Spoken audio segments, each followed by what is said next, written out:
Welcome to Brazen Education with Educator Barnes, a podcast with a focus on speaking your truth, being transparent to help others, and having no shame about it. Because we can't move forward until the truth is known.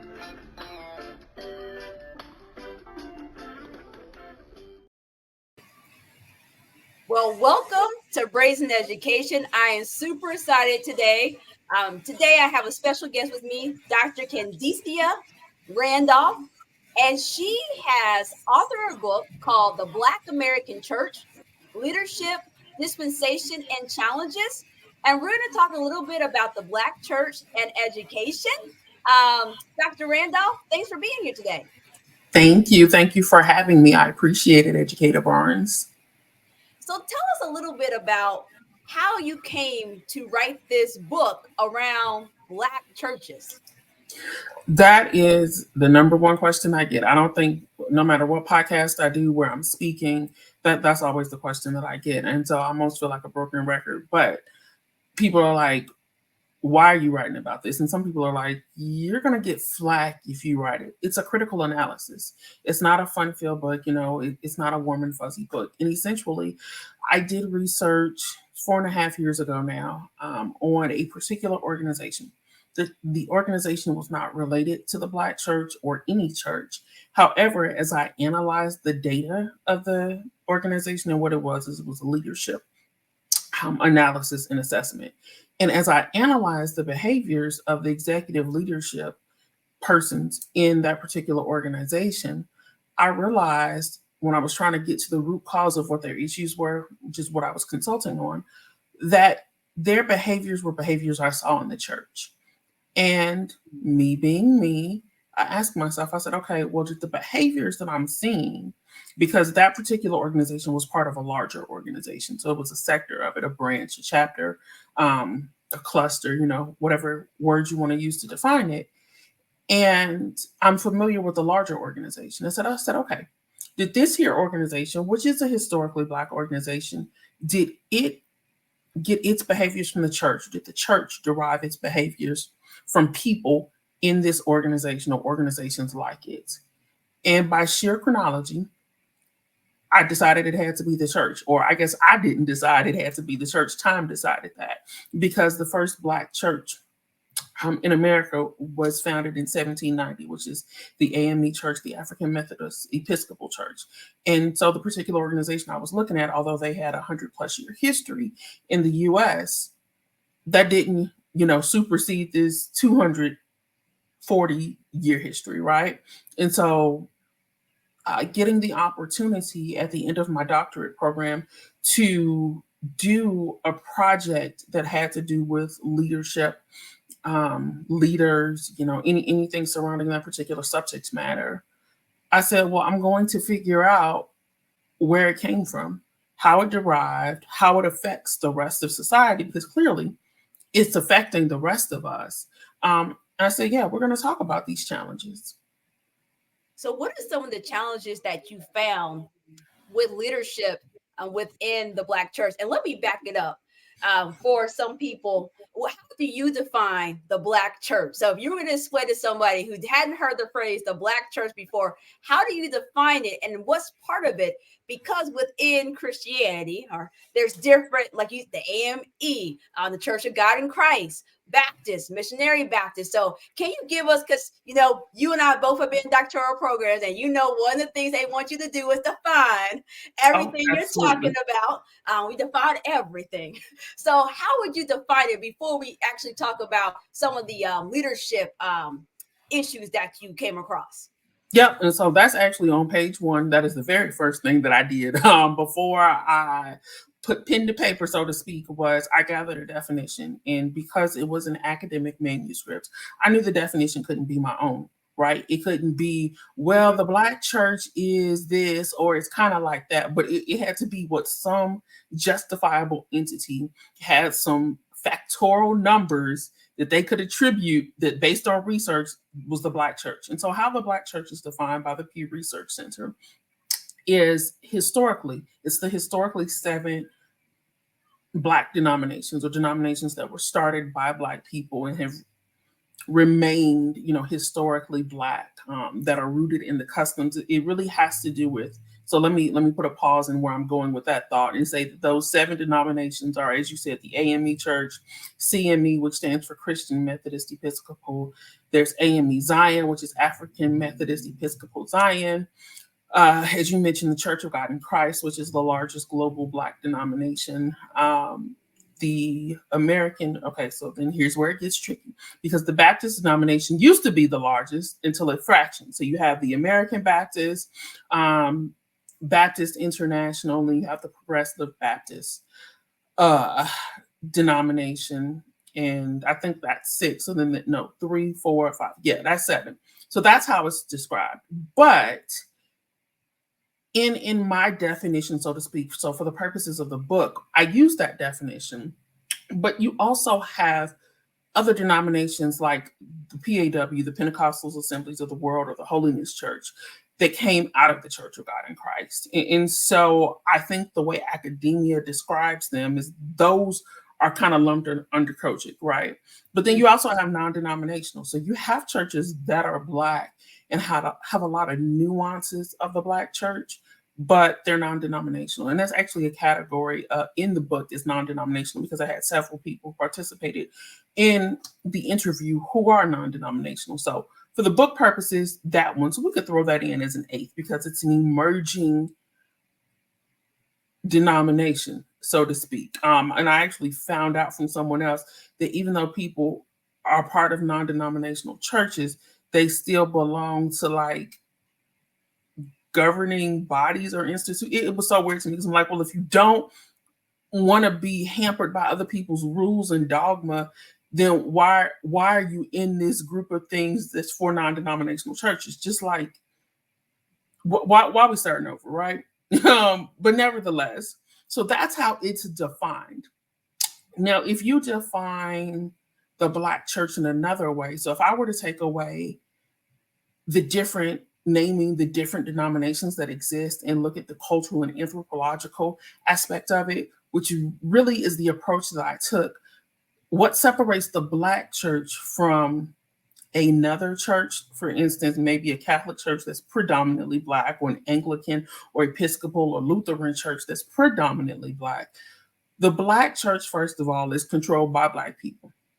Like the Catholic Church, the Anglican Church, the Episcopal Church, the Lutheran Church, the regular Methodist Church. Black folks don't run that. They never have. They probably never will. Simply put, the Black American Church is the first institution erected by Africans and members of the African diaspora on American soil, that was specifically and explicitly, explicitly intended not just to fortify the spiritual needs of Black people, but also the cultural needs. And so that's why it's an anthropological entity. That's why it's a cultural entity. It was created, I'm not trying to steal from Damon, but for us, by us, it was the original FUBU, and it still is. And so it's more than just a spiritual mecca for Black people in America. It's a cultural mecca. Well, I am one of those people that attend a non-denominational church. I've been in a missionary Baptist church, missionary Baptist church, now non-denominational. It's interesting what you said, because at my non-denominational church, we are part of things that are not non-denominational. So that's very interesting. And even when I was at a missionary Baptist church, we would be at things that were just like solely Baptist as well. So it's interesting how those intersect. Where would you put apostolic in the in your definition? I don't know if you mentioned that one. I did not mention, but apostolic people are, so without being a historian, I tell people this all the time, because a lot of people do ask, okay, especially people who are unfamiliar with the church, well, what is the Black church? How is it defined? I'm like, first of all, I'm not a theologian. I do not have a doctorate in theology, ministry, divinity. I want to make that very clear. I'm a leadership subject matter expert. But apostolic people, so for whatever reason, Pew Research Center does not delineate like apostolic and Pentecostals, which I thought was interesting, because as a Black person who attends a Black church, I was familiar with, Apostolic Grace, Apostolic Church of God in Christ. But then you think about what I just said, Apostolic Church of God in Christ.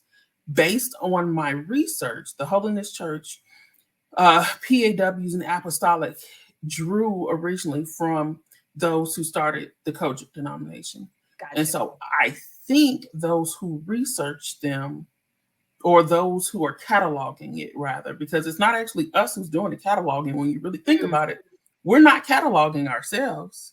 Wow. We're being cataloged by white people or white run institutions, which was another reason it was really important for me to not just write this manuscript to graduate, but to share it with the world, because there was a distinctive piece of literature that I ran across that stated in the critique of the Black church, all critiques that existed were external. So in other words, it was white people critiquing us as opposed to us providing a critique. Those of us who are paying to keep the lights on and the doors open, and who have the building funds that may or may not have ever put up a new building, we were not critiquing ourselves. We weren't telling ourselves whether or not we were doing a good job. And if we were, we weren't being honest about it. And so I felt an academic responsibility that if there was going to ever be a holistic analyzation, a holistic critique, a holistic breakdown of how the leadership system works in the church, what those hiccups are, what those challenges are, what those deficiencies are, and then solutions to them, it ought to come from a Black person.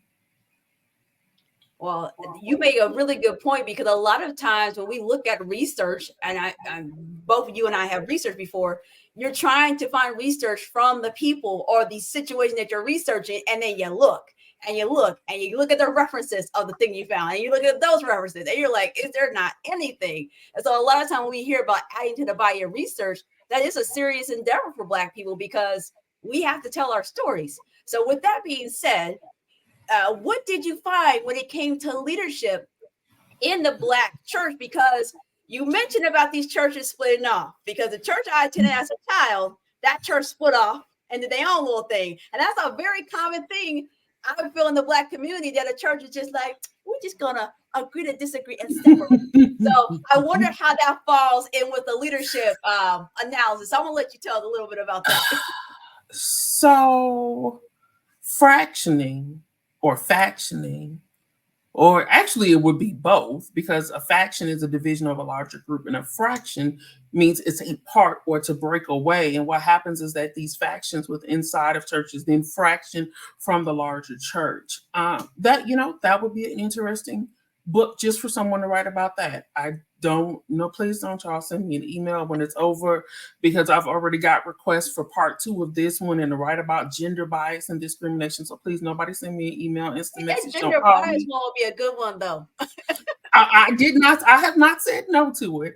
Okay. I have said, just let me finish. I have an endeavor that I really want to do next, which deals with the implications of culture and race on leadership as a whole.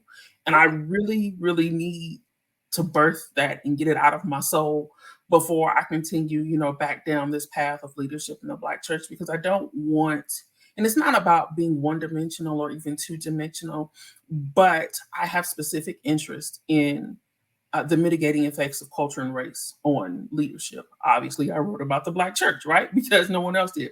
But when we're looking at those factions and fractions, although I didn't study that specifically, there is a chapter called Leadership Development Succession, and that's a term that I developed.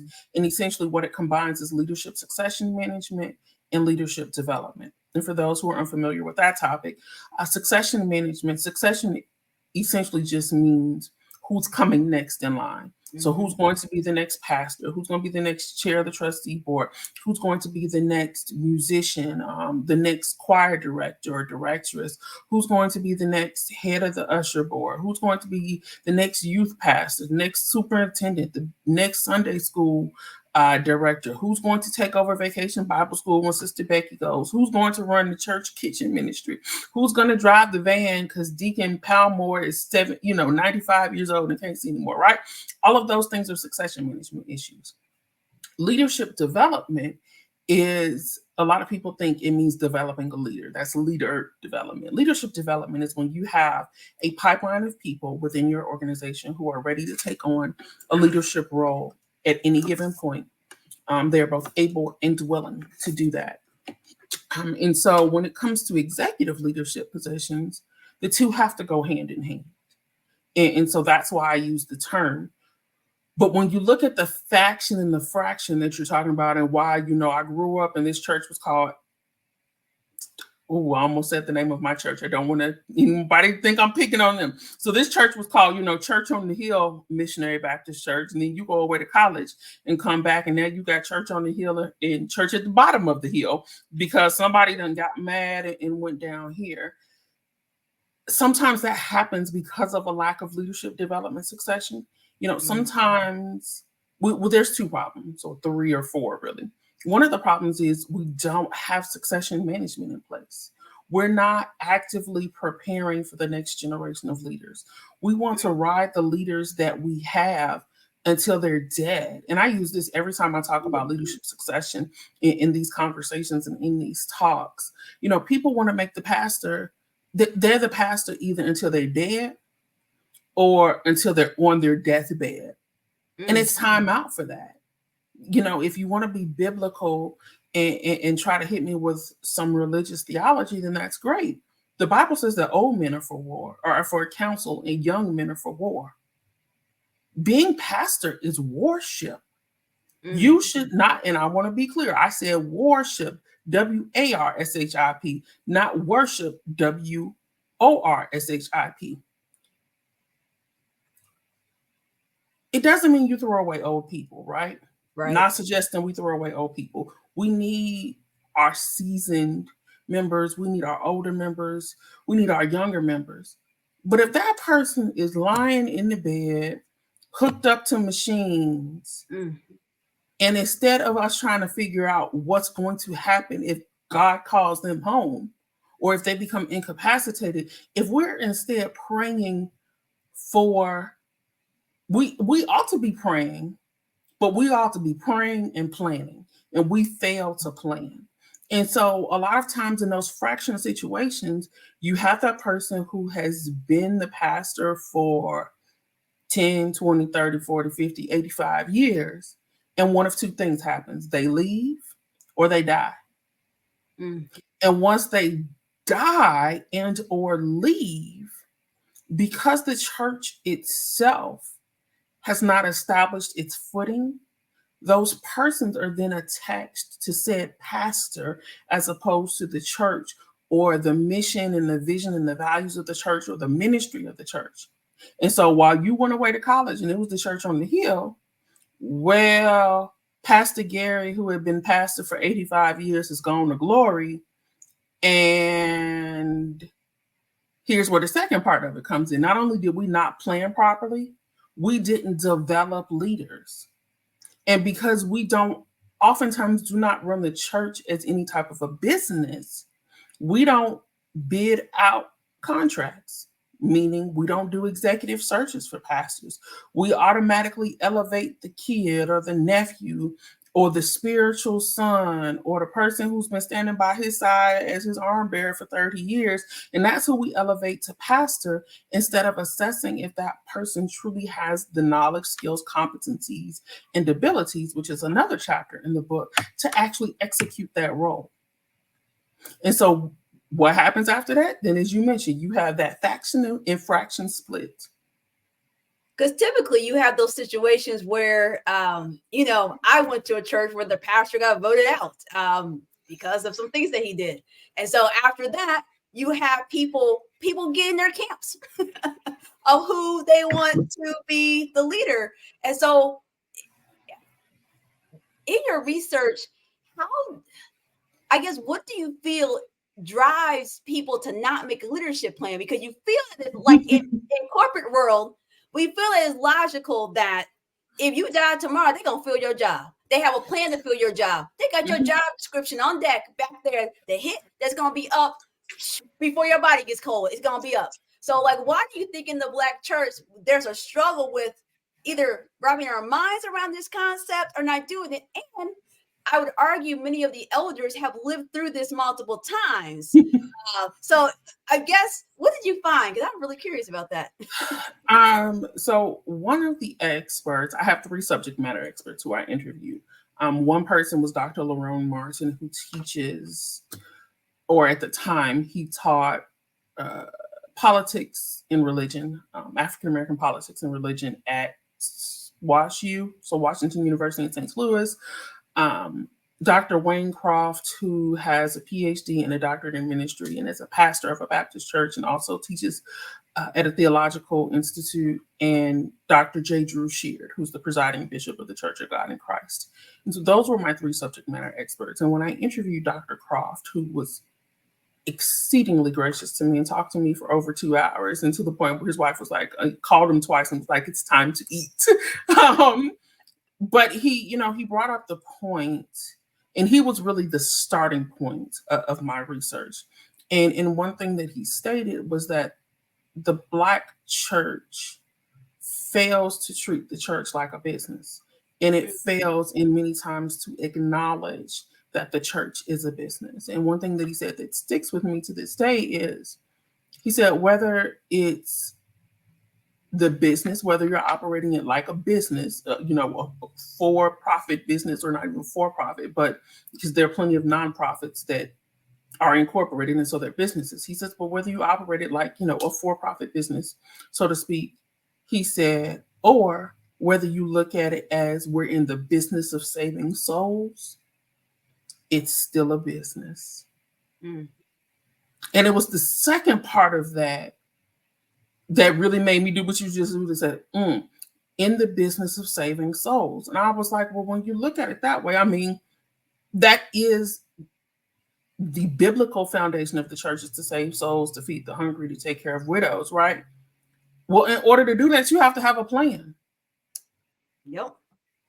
Like, we are not Jesus. We are not capable of turning 5 loaves of fish and 5 loaves of bread and 2 fish to feed 5,000 men plus uncounted women and children. We don't have that type of power. We're not God.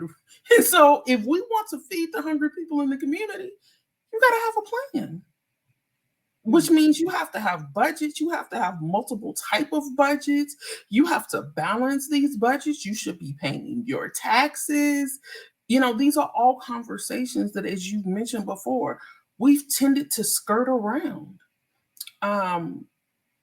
Another thing that I found is that there are a lot of it, and I found this out just by having conversations with people, and I did a questionnaire. So I had qualitative research, and I let people answer for themselves. So some people gave me simple answers like, no, well, I don't know. Some people gave me full paragraphs on some answers.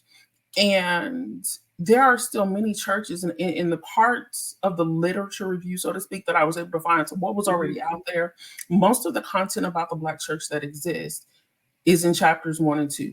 It's the anthropological, the ethnographic, the historical context of the church. And so in chapters 1 and 2, I talk about that because I got to get you to the rest of it.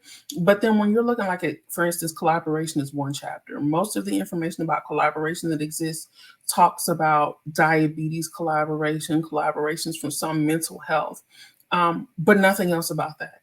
There's no literature out there about collaboration for political activity, very little about political activities, socioeconomic activities. And the only thing that you really find about political activities in the Black church, you have to see in the context of what's out there, is really in the context of the civil rights movement. There's no information about social justice or social impact in the Black church. Nobody's written about the Black church as an organization. And for me, I'm like, why don't we seem to understand it's an organization? And as he said, whether you operate as a for-profit business or a business for saving souls, is still a business. And as you mentioned, if you don't have a business plan, what are we doing? Yeah. So a lot of times, let's take the civil rights movement, when you think about how people learn about the civil rights movement, you hear about the bombing at the church, you hear about people organizing at the church, and you also hear about like the importance of whether it's Sunday school education, vacation Bible school education, or just education in general, like the church kind of wrapping around. So what happened from like the civil rights movement to now, where you seem to have Black churches that are disconnected to schools, disconnected to education, and this, in my opinion, disconnected from learning? Because I'm reading a book, Cultivating Genius by Dr. Ghodri Muhammad. And at the beginning of her book, she talks about Black literary societies and how it wasn't just about reading and writing, but it was about being critical, thinking, acting, uplifting each other. And that was a complete cycle. So I wonder, like, what in your research and how that intersects with leadership, how we kind of fell off and not supporting like the education of our children, whether that's spiritual education, moral education, or just education knowledge. And that was a really big question. It is. And I have a research answer and I have a personal answer. So we're going to start with the research answer because this is about the book, right? So I'm going to try to keep that in context. According to the research and the data, because I do have a section in the organizational structure and design chapter that talks about megachurches, because there is budding research, because megachurches came into prominence. So the way the research categorizes it came into prominence at the latter quarter of the 20th century. Now, I'm not going to say that's falsity, but I don't want people to confuse that with the fact that megachurches existed before then. For instance, like Pilgrim Baptist Church in Chicago. It's an older church. It is a church that is a megachurch, holds hundreds, thousands of people, right? Not hundreds of thousands, but hundreds and some thousands of people. It was one of the churches that helped facilitate the Great Migration of Blacks from the South to the North during the Industrial Revolution. So you're looking at the 30s, 40s, 50s, 60s. So I don't want people to be confused and think that megachurches didn't exist, or I don't want someone to listen to this and say, oh, well, I went to Pilgrim or I went to this and, it holds 1,500 people, which is a megachurch. And so no, I'm not saying that. What I'm saying is that the literature says they came into prominence. So in other words, they became more popular in the latter quarter of the 20th century. And so we know that means from 1980 to 2000, and they continue to grow. Megachurches that are affiliated with Black populations, such as New Birth, where Jamal Bryant is the pastor, or the Potter's House. Although the Potter's House is interracial, it's still guided by a Black man. The people in leadership are Black.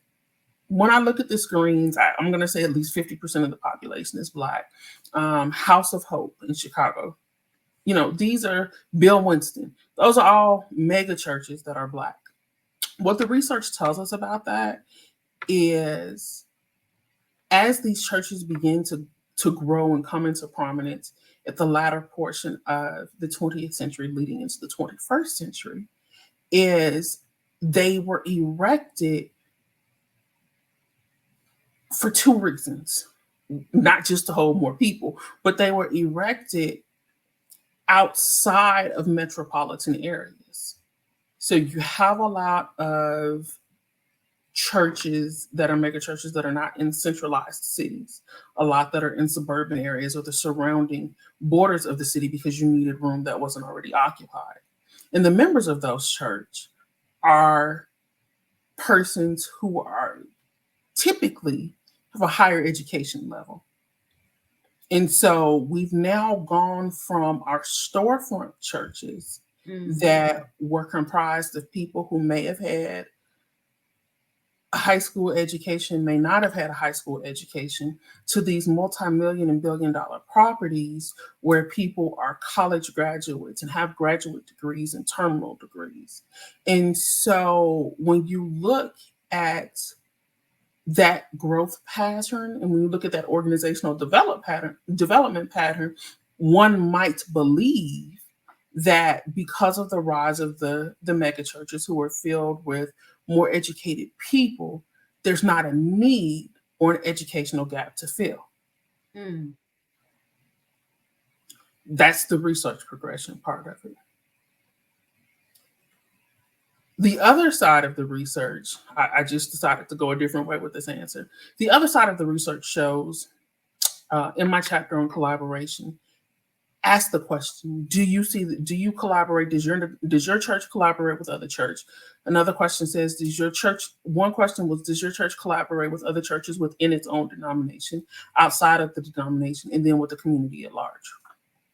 And the resounding answers were like, well, we do stuff at state conferences, or no, the only time we see the overwhelming answer was the only time we see collaboration with the community is if it had to do around a rally or a march or voting. That was it. Okay. And so essentially what the research was telling me is that we weren't meeting the community's needs. And so if we're not meeting the community's needs and there's an educational gap and or deficit, then we know why. We're not collaborating. We're more interested in running in running institutions or branches of a larger institution that are silos, as instead of the communal paradigm that we used to exist with, right? And like you said, when people talk about the civil rights movement, they talk about the bombing at the church, they talk about, and even today, a lot of churches, Black and white, are still used as polling places because A, they're safe places, but B, in the Black community, a lot of people say you don't get the Black vote if you don't come by the church house. And so having a polling station at the church doesn't just give people a sense of safety, it gives a sense of inclusivity as well as belonging. However, if we're not reaching back out to that same community outside the walls of voting on yesterday, except in my county, there was no voting at all on anything yesterday. But if we're not reaching back outside those confines, then we're failing to meet the needs of the community. And, another theme that came through in the book was people felt the church had lost its prominence. And part of the reason it had lost its prominence is because it wasn't meeting the needs of the community. Contrary to popular belief, as wonderfully educated as we are, and I thank God every day for the 4 degrees that I have, and I wouldn't change them for the world or change my journey for the world. I'm not blind to the fact that every child from the South Side of Chicago who looks like me, who came from which is where I'm from, won't be afforded the same opportunities that I was or that I am. And so we do have to ask ourselves, excuse me, that pivotal question of how do we go back, and I'll reference a song, to that old landmark? How do we go back to the place? And I'm not saying every church doesn't do it, because there's plenty of churches that do it. But for those that don't and who aren't currently engaged in that community outreach and engagement in that corporate social responsibility, how do we go back and get back to the point where we're having tutoring sessions, where we are mentoring the kids, and where there's a high school student paired with an elementary school student, college teens are volunteering. There's a program that runs through my current church of existence. It's not run by the church. It's a separate organization, but the person who is the executive director of the organization is a minister at the church. And so they use the church. It's called Grade A Plus, and college students tutor elementary school students, and I think high school students as well. It's free of charge. But how do we get back to that point where we're doing that as a collective? We have to remember, when it comes to education in this country, especially higher education, and again, back to how I came up with the idea for the book, the Black educational system came from the church. The first Black banks came from the church. The first Black insurance agencies came from the church. Our responsibility isn't just in salvation. It would be nice if it was, But as for the Black church, that's not our only job. It never was, and it never ever will be. We have a more dense purpose. And that purpose is even more important today than it was 40 years ago. So in your research, when it comes to schools, because I hear what you're saying about like the programs that churches could offer, because every single church I've been a part of, and I've even benefited from it, they've had a scholarship fund for students to go to college. But I also think about the year that I got the scholarship fund, I was not the only person who was a senior, but I was the only person that got to the step that got accepted into college that year. So I got my check that was raised. And when I was at college, it just bothered me in the back of my mind. It's like, we say we want kids to go to college, we want them to at least have the opportunity. But then what did we do as the entity to ensure that everyone gets there? Because regardless, if you look at the data, regardless of your parents' background, whether you're below poverty, at poverty, above poverty, there are Black kids failing across all socioeconomic levels. I know so many people that went to college like I did, and they're like, my kid cannot read, and they're struggling. They can't do math, and I don't know what else to do. So, do you feel like the next step would be? Because when I think about the Catholic Church, right? Catholic Church are infamous for having their schools. Do you think the next step for the Black church is to kind of replicate that and have their own schools? Or is it more like, no, we need to fix this leadership succession piece first and then come back to that? And maybe it's a both and. It's an all of the above. And not to take anything, well, first of all, to applaud the Catholic school people. I am a product of Catholic school, okay? And those options are great. Now, that's not to say that every Catholic school is great, because unfortunately, the story with Blacks in America is the same. There are some Catholic schools that are wonderful, and then there are some Catholic schools that are in our dejected and abandoned and unattended to and uncared for neighborhoods. And because that church has not gone under yet, and because the archdiocese hasn't chosen to close the church or the school, or maybe the church is functioning, but the school is barely hanging on because the archdiocese hasn't chosen to close that school yet, those kids still get a subpar education.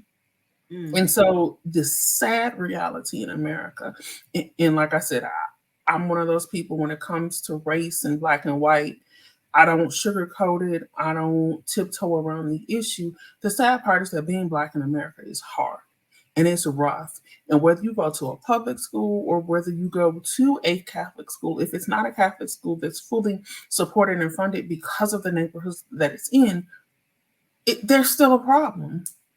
That being said, do I think that the Black church denominations and Black churches need to have their own schools? I think they could. Keyword could. Again, let's keep in mind that historically, Black churches acted as a schoolhouse for our children. The first HBCUs came out of the basements of church. Morris Brown University, which is on the hashtag hard reset. So Dr. James, if you see this, Kevin James has done an amazing job at Morris Brown. And they just had an event recently in the last 2 or 3 weeks where the AME church for the district that they belong to cut them a check for several $1,000s. Why? Because Morris Brown Church came out of Morris Brown College came out of the AME Church. When you look at, there is a school in Arkansas. I can't think of what school it is. Nevertheless, when my goddaughter was applying to schools 3 years ago, she got accepted there. When I called the financial aid department to determine what tuition would look like, how much she might have in financial aid, what the scholarship options are, and the admissions gentleman I was speaking with began to break down the numbers to me. And I said, okay, well, she still may not have that amount. This is what it is. He said, well, we'll make sure she goes to school. And I said, well, excuse me, what does that mean? Like, I went to a PWI. I have 4 degrees, none of them from HBCU. And no one ever said, well, we'll make sure you graduate. Right. Never said, was never said, okay, no tuition person ever told my mother that when I was growing up. And so that was a foreign concept to me. He told me the history. He said, well, so-and-so university was started by 4, we're going to say, preachers of the AME church. And he said, and they started the church to make sure that Black kids back then who were coming, not even a generation removed from enslavement or before enslavement ended in this country, that they had access to higher education. And so they live through their mission today, which is to make sure that Black kids are educated. So if there's a child that goes to their school who wants to go to their school and get an education, they'll make sure it happens. These institutions came out of the Black church. And so we're capable of having our own educational systems. There are Black churches that do. Some of my siblings went to Emmanuel Christian Church, Christian church on the south side of Emmanuel Christian School, but Emmanuel Christian Church is church on the south side of Chicago. The school has since closed, but they had their own preschool through 8th grade program. We're capable of it. We can do it if we put our minds to it. But what we cannot do is carry over the same vestiges and grievances to a Black-run educational system that exists in the church.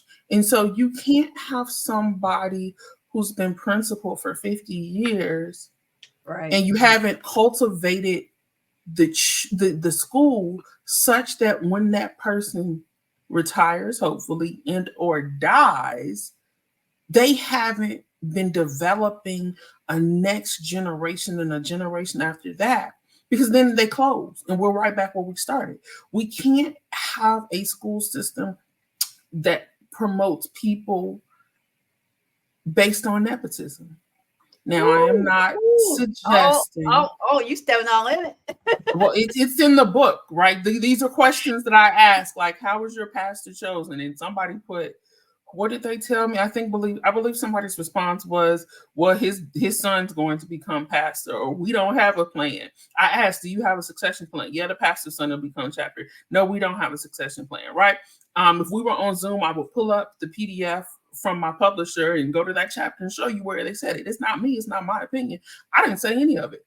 I don't give an opinion in the book. So it's not about what I think. It's about what the members of the church think. And that was very important to me, was to be able to hear what members were saying. I intentionally, people like, oh, well, did you have a lot of pastors? No, I didn't want pastors.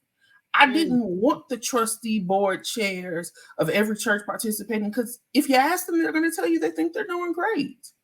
I need real data, people. Like, I need to know what the people in the pews. Now, that doesn't mean I did not have any ministers. I think there was a couple of people who were pastors, and there were people who were AME and Baptists and Kojic and non-denominational. And I had people from 20s, 30s, 40s, 50s, 60s, and 70s. And so although my sample size was small relative to the sample population, it was diverse. And so, yeah, we could have an educational system, but that doesn't have to be the answer to us filling the gap. It could be, but it doesn't have to be. Because let's look at it this way. If we were to, say, solve the underachieving problem and solve the educational inequity problem by building and operating our own schools, then we have to come up with capital and funding. And we already know that Black businesses, especially Black female-owned businesses, are the most underfunded businesses in America. And so where are we getting the money from? The government, my tax dollars pay for these folks to go to school. I get taxed in Boone County for these children to go to Battle High School, go to some middle school. I don't have any kids, but I'm still paying for people's children. So let's send them to the best, either public schools they can afford or pay for, if that's what we choose to do. And I'm all for pay for education, but it doesn't mean we can't fill the gaps. It doesn't mean we can't have tutoring programs. It doesn't mean we can't have Saturday academies. It doesn't mean that during Sunday school, we can't say, okay, everybody give their report. We can't say that we don't have like a parents as teacher situation in the church where we're checking in with the school. Hi, I'm the person's Sunday school principal, and they came home with a D this week. I'm trying to help them figure out, or hey, let's have parent teacher conferences after Sunday service. Jamal said that he has a D in English. Why does he have a D in English? As a parent, is this, can you not help them? Maybe the parent is dyslexic. Maybe the parent didn't graduate. Maybe they're teaching that new math, which is base 10, that none of us my age know how to do. Even the young folk, my baby sister teaches math, and she's 22, and she's like, the base 10 thing is dumb, right? So maybe it's the fact that none of us know how to do base 10, and we need to find some other help for this baby.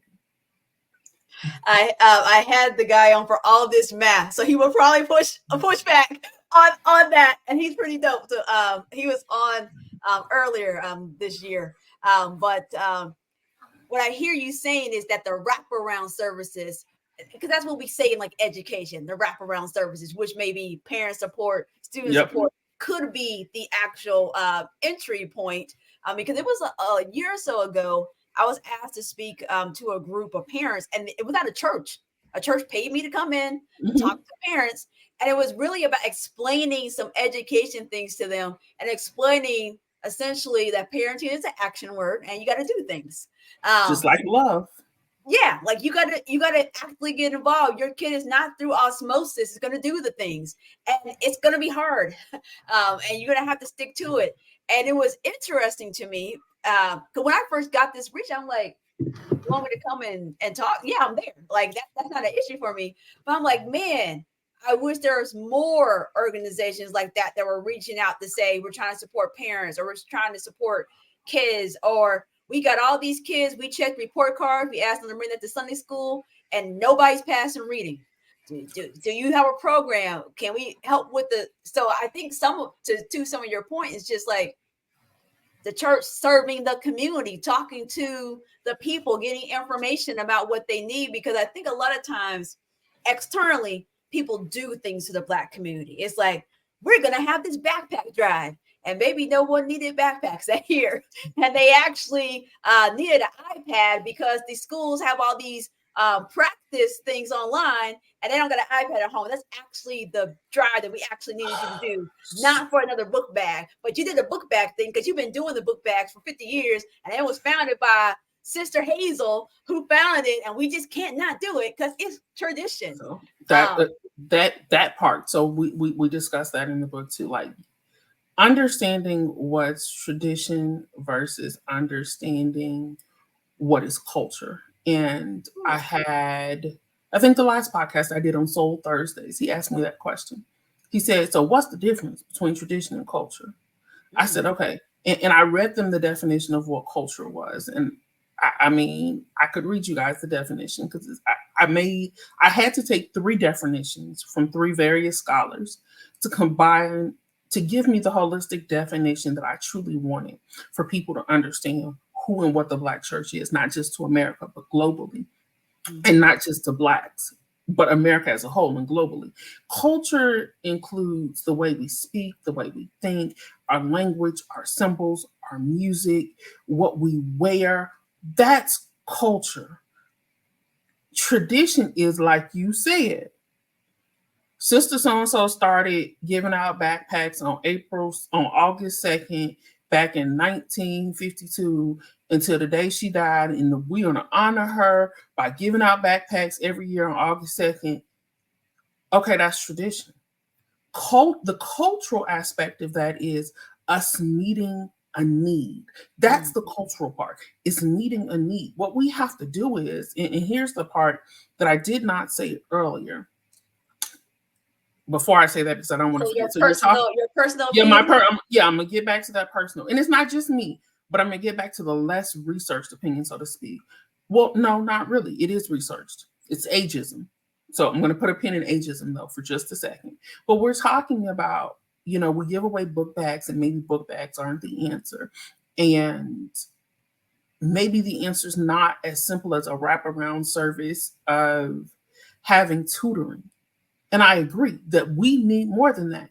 The digital divide is real. I was explaining to someone about COVID. All the COVID research shows that Black and brown communities were most proportionally affected by COVID academically, right? Mm-hmm. And I said, okay, I'm not saying it's not true. It is true. I said, but do y'all realize what they're telling you? They're telling you what we already knew. We're already disproportionately affected. We were already underperforming in those communities that they're going out and researching. They're not going to high performing communities with Black people. They're going to the, as we like to say, poor, broken, disgusted. They're going to the underfunded. They're going to the schools that have one teacher and 40 kids and no teacher's aide. They're going to the school that every kid in that school is on lunch assistance. Those are the schools they're going to. And what further compounded that was the digital divide, because those kids either don't have working computers at home or they can't afford the internet. And so they couldn't do their assignments because they didn't have the technological assistance. So how as the church do we collaborate and meet the needs of the communities? We build computer labs. We have computer labs that are open every day after school between 3 p.m. and 8 p.m. and open on the weekends from 10 to 2. Okay, well, we don't have anybody who can be there because we don't have a full-time secretary. Another part of the book, a different subject. We won't get to it today. You're right. Most Black churches don't have secretaries full-time. That's another problem. Again, that's in another chapter. But you got somebody who goes to the church who's retired. That same person who's still running the kitchen ministry is still driving the van or still doing that. Well, let them oversee the computer lab. Well, they can't help because they're not technologically astute. I get it. But you have a high schooler whose mama wants to keep them off the streets. Let them be the technical assistant. Give them a title so they can put it on their resume so that when they get ready to apply for college or get a job, they can say they were the technical assistant lead at so-and-so church for the educational development program. That's how we meet the needs of the community in this day. And again, that's not every church that's not doing it. I'm sure there's plenty of larger churches with more money who are doing it well. And so the question becomes, how do we meet the need in the most underserved communities? That's where we have to go to places like Dell and HP and Apple and say, hey, we're in this community. We are trying to get these kids. We need 10 laptops. That's when you write these local companies. I used to work for a telecom company located in the city where I live, and it's based out of Missouri. They did grants for schools and nonprofit organizations so that if they could not afford the full price of the internet, they would give them a reduced price or give it to them for free. And now we're going to get back to the pen in it. This is what has been observed by myself as well as other people. There's ageism in the church. When I ask the question regarding, the age of executive leaders, age of pastors, how old were you when you took on this responsibility? Or did you feel like you had a position as a leader as a youth? The resounding answer is we don't appreciate the young folks. We don't appreciate people under 60-ish years old. And all of those over 60-ish, here's the two-edged sword. It's not just the ageism, but it's the educational component. Some of us still don't accept those of us who have ascended to these higher heights of education. We don't feel like it takes all of that to serve God. But in the world we live in today, it takes all of that to serve God. Because if serving God means serving your community, then in order to serve my community, I need to know how to do budgets. I need to know how to set up stuff online. We're down the street from a school and the kids walk by every day. We are here praying, and it's good to pray. But what if we opened up our door so that the 15 of them who didn't have computers at home could come in and use? If we have 5 computers, that's how we meet the needs in the ever-changing world, right? I'm not, we were having this conversation before we got on, right? I'm not real big on TikTok. But you see plenty of people. Jamal Bryant gets on Twitter or X or whatever we want to be today, Right. every morning, records his morning prayers. I get notifications every time TD Jakes drops something on X, formerly known as Twitter. You see plenty of pastors, Keon Henderson, splicing together things on TikTok. When I got a notification, I think it was 2 nights ago, from Facebook when Marvin Sapp went live at Chosen Vessel. Chosen Vessel does Bible study on Tuesdays. I think it's weird, but that's just because, every church I ever went to says on Wednesday. Wednesdays. I don't know why they do it on a Tuesday. The first time I Right. got the notification, it threw me off. But Chosen Vessel goes through on Tuesdays. You know how I know? Because I get a notification. And so we have to get out of the mindset of, and some pushback that the research shows me and that I've observed is that in that mega church space, right? Because Chosen Vessel is considered a mega church. Potter's House is a mega church. New Birth, those are mega churches. They operate like businesses, but our smaller churches operate like the Black church. We have to find a good balance. I'm not saying that people at Potter's House or New Birth or House of Hope or any of those churches are not really saved. Salvation is not up to me. I don't own a heaven or hell for anybody to get into. Just like I don't work for the IRS and I don't have a tax system for you to pay me a dime, penny, a quarter, or a nickel. However, what I do know is that there has to be more of an integration of business practices